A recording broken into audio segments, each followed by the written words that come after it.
आप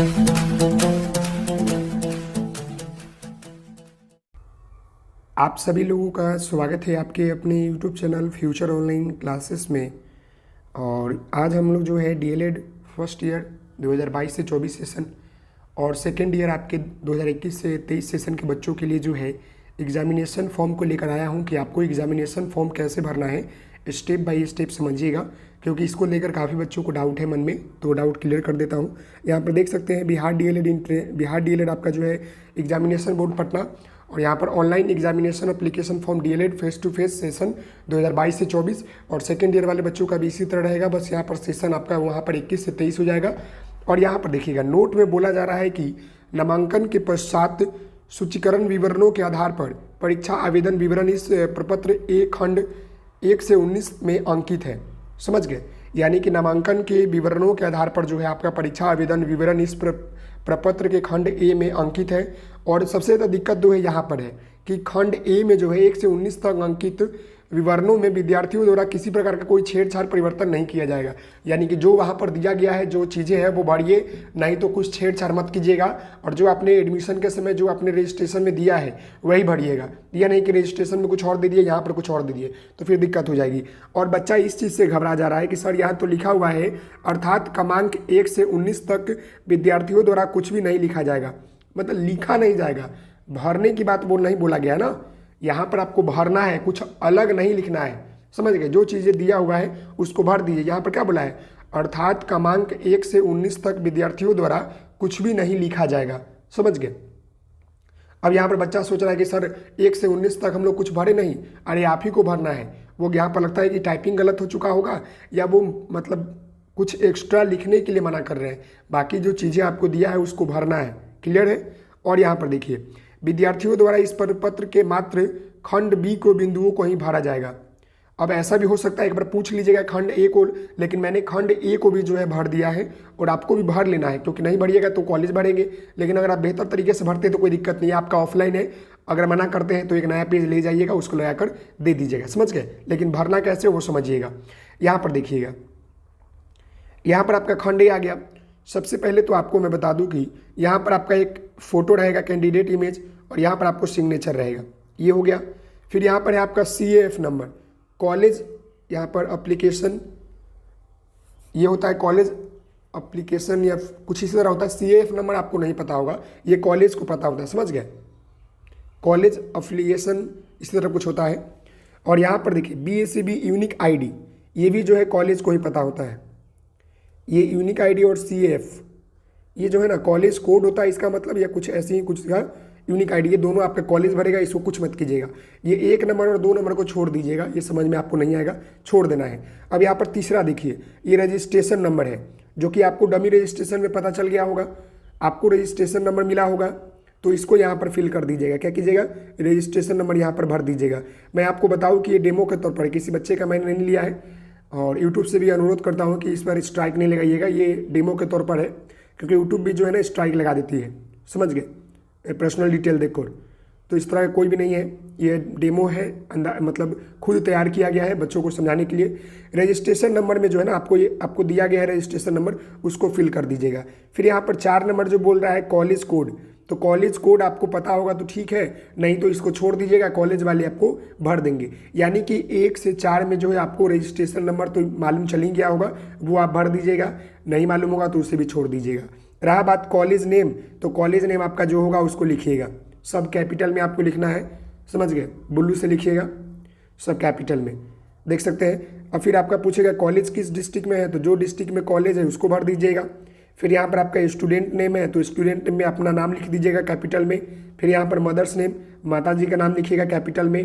father's name, पिताजी का नाम कैपिटल में लिखिएगा। फिर यहाँ पर डेट ऑफ बर्थ जो होगा आपको लिख लीजिएगा। फिर यहाँ पर बोल रहा है कि क्लास 12 पासिंग बोर्ड नेम, आपने किस बोर्ड से जो है क्लास 12 पास किया है, तो यहाँ पर BACB मैंने मत लिख दिया है, लेकिन आप लोग यहाँ पर बिहार स्कूल एजुकेशन बोर्ड लिखिएगा या सेंट्रल स्कूल एग्जामिनेशन बोर्ड लिख लीजिएगा, central school examination board CBSE वाले बच्चे जो 12 किए हैं। देखिए यहाँ पर 12 की बात कर रहा है ना, उसको। इतना तक क्लियर है? चलिए आगे बढ़ते हैं। तो जब यहाँ पर क्लियर है तो यहाँ पर 12 नंबर में आपको जो है बोल रहा है कि क्लास 12 का यहाँ पर रोल कोड लिखना है, फिर यहाँ पर उसका रोल नंबर लिखना है और किस साल में पास किया वो लिखना है, फिर यहाँ पर मार्क्स ऑब्टेन, आपने कितना नंबर ऑब्टेन किया और कितना परसेंट हुआ वो लिख दीजिएगा। क्लियर है। जेंडर की बात कर रहे हैं आप लोग, मेल है तो मेल लिखिएगा, फीमेल है तो फीमेल लिखिएगा। कास्ट कैटेगरी है, आप किस कैटेगरी से आती है, general, SC, ST, EBC, BC, EWS. यहाँ पर ध्यान दीजिएगा जो आपने एडमिशन समय तो दिया है ना वही लिखिएगा। बीसी है तो बीसी, अगर आप ईबीसी है या ईडब्ल्यूएस है, एससी है, एसटी है, जनरल है, जो है वो अपना आप लोगों को पता होगा लगा दीजिएगा। समझ गए। 16 नंबर यहाँ पर बोल रहा है कि यहाँ पर डिफरेंट एबिलिटी, एबल यानी कि क्या आप डिसेबल है तो नहीं है तो नो लिखिएगा, अगर आप हैं तो लिख दीजिएगा कि हाँ भाई मेरे हाथों में, कानों में, नाकों में, आंखों में दिक्कत है, और इसको यहाँ पर डिफाइन भी कर दीजिएगा कि कहाँ पर दिक्कत है। समझ गए। फिर यहाँ पर है नेशनलिटी, इंडियन ही होंगे सभी लोग। रिलीजन, आप जो होंगे हिंदू होंगे, इस्लाम होंगे, सिख होंगे, क्रिश्चियन होंगे, जैनिज्म होंगे, बुद्धिस्ट होंगे, अदर होंगे तो वो अपना लिख लीजिएगा। फिर यहाँ पर आपको आधार नंबर लिखना है, आधार नंबर लिख लीजिएगा। अब यहाँ पर समझिएगा, जिन बच्चों के पास आधार नंबर है वो लिख लीजिएगा, जिनके पास आधार नंबर नहीं है उनके लिए जो है आपका खंड बी जो है दिया गया है, जो समझने का यहाँ पर प्रयास कीजिएगा। समझ गए। अब यहाँ पर खंड बी को मैं समझा दूँ कि देखिएगा, यहाँ पर 1 नंबर बोल रहा है कि यदि नामांकन और पंजीयन के समय विद्यार्थियों द्वारा अपना आधार नंबर दिया गया था और तदनुसार खंड ए के क्रमांक 19 में उसका आधार नंबर अंकित, तो नीचे जो है 20 और 21 में जो है कुछ भी अंकित नहीं किया जाएगा।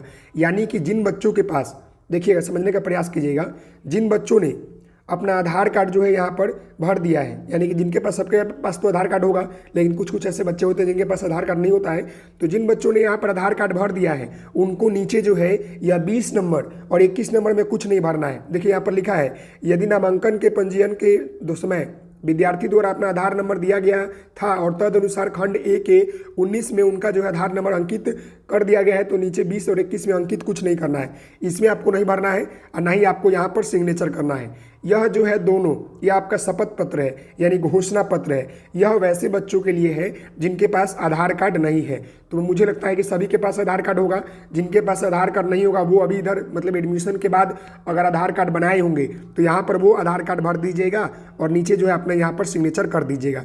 समझ गए। यहाँ पर देखिए, कृपया आधार नंबर अंकित करें, और यहाँ पर बोला गया है कि यदि विद्यार्थी का आधार नंबर आवंटित नहीं हुआ है तो विद्यार्थी के द्वारा इस आशय को घोषणा क्रमांक 21 को भी की जाना आवश्यक होगा, उन्हें आधार नंबर आवंटित नहीं हुआ है। मतलब कि अगर आपको आवंटित, देखिए मतलब कहने का मतलब है कि आपने एडमिशन लिया उस समय आपके आधार कार्ड नहीं थे लेकिन एडमिशन हो गया, तो उसके बाद आपने आधार कार्ड बनाया होगा, तो अब बोर्ड को तो आधार कार्ड चाहिए ना, तो यहाँ पर आप आधार कार्ड कर दीजिएगा और यहाँ पर सिग्नेचर कर दीजिएगा। लेकिन जिन बच्चों ने आधार कार्ड ऊपर भर दिया, यानी कि यहाँ पर जिन बच्चों के पास एडमिशन के समय आधार कार्ड था, नंबर दिया था और यहाँ भी आपने आधार कार्ड भर दिया है, तो आपको जो है यह दोनों नहीं भरना है, 20 और 21 नहीं भरना है। जिनके पास आधार कार्ड नहीं है उनको भरना है, जिनके पास आधार कार्ड है उनको यह दोनों नहीं भरना है। क्लियर हो गया, समझ गए। चलिए आगे बढ़ते हैं। अब यहाँ पर जो है आपको 21 नंबर 22 नंबर यहाँ पूछा है कि आप गांव से आते हैं कि शहर से आते हैं, तो उसको लगा दीजिएगा। फिर यहाँ पर आपका सब डिवीज़न क्या है उसको भर दीजिएगा। फिर यहाँ पर आपका जो है मोबाइल नंबर क्या है तो मोबाइल नंबर भर दीजिएगा। ईमेल आईडी यहाँ पर लिख दीजिएगा। स्टूडेंट नेम हिंदी में लिखिएगा। फिर यहाँ पर मदर्स नेम हिंदी में लिख दीजिएगा। फादर्स नेम हिंदी में लिख दीजिएगा।